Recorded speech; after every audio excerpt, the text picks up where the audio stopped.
వృశ్చిక రాశి వారికి ఉగాది రాశి ఫలాలు ఏ విధంగా ఉండబోతున్నాయో చూద్దామండి. సహజంగా ఉగాది రాశి ఫలాలు అనగానే ప్రతి వారు ఎదురు చూసేది ఆదాయ వ్యయాలు, రాజపూజ్యం, అవమానం ఏ విధంగా ఉండబోతుంది.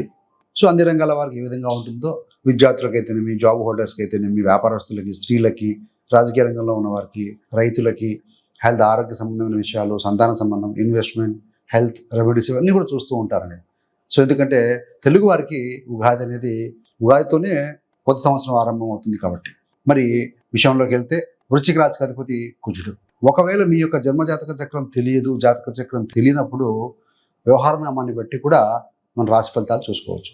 మరి ఏ లెటర్తో మొదలయ్యే పేరు వాళ్ళు వృశ్చికం కిందికి వస్తారా అంటే, నేను చెప్పబోయే లెటర్స్ ఎవరైతే కనుక వారి పేరు మొదలవుతుందో వారందరూ కూడా ఈ ఫలితాలు చూసుకోవచ్చు. మరి విశాఖ 4వ పాదం అన్నప్పుడు తో అనే లెటర్స్తో మొదలవుతుంది. మరి అనురాధ అంటే నా, నీ, ను, నే. జ్యేష్ఠ అన్నప్పుడు నో, యా, ఈ, యు ఈ లెటర్స్తో వాళ్ళ పేర్లు ఉంటే వారంతా ఈ నక్షత్రానికి, ఈ రాశికి సంబంధించిన వారేనండి.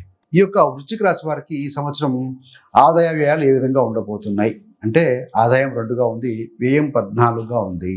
డోంట్ వరీ, ఆదాయం తక్కువగా ఉంది, వ్యయం 14గా ఉంది, 7 రెట్లు అధికంగా ఉంది. ఎలా పాసిబుల్ అయ్యానంటే, మీరు ఏదైనా నిర్మాణ కార్యక్రమాలు కావచ్చు, ఇన్వెస్ట్మెంట్ చేసినా కూడాను దాంట్లో కిందకి వస్తుంది. ముఖ్యంగా ధనానికి అధిపతి ఎవరు? వృశ్చిక రాశి, వృశ్చిక లగ్నానికి ద్వితీయాధిపతి గురుగ్రహం. ఆయన మే 15 నుండి అష్టమంలో పడుతున్నాడు. మే 15 నుండి కొంత ధనానికి సంబంధించి ఈ సంవత్సరం కొంత ఇబ్బంది ఏర్పడే అవకాశం ఉంది. ఎన్ని ఇబ్బందులు ఏర్పడినా కూడాను అష్టంలో ఉన్న గురుగ్రహం యొక్క దృష్టి తన స్వస్థానం, ధన కుటుంబ స్థానం మీద పెట్టారు కాబట్టి తప్పనిసరిగా సమయానికి మీకు డబ్బులు చేతికి అంతాయండి. Don't worry. అంతేగాని అమ్మో 2 ఆదాయం 14 ఖర్చు ఉందని వరీ అవ్వాల్సిన అవసరం లేదు. మరి రాజపూజ్యం 5గా ఉంటే అవమానం 2గా ఉంది. రెస్పెక్ట్ అయితే వస్తుంది ఎక్కడికి వెళ్ళినా, నో డౌట్. డబ్బుల విషయంలో కొంత జాగ్రత్తగా ఉండాలి. మరి స్టూడెంట్స్కి ఏ విధంగా ఉండబోతుంది? విద్యార్థులకి కొంత కష్టపడి చదవాల్సిన అవసరం 100% ఉంది.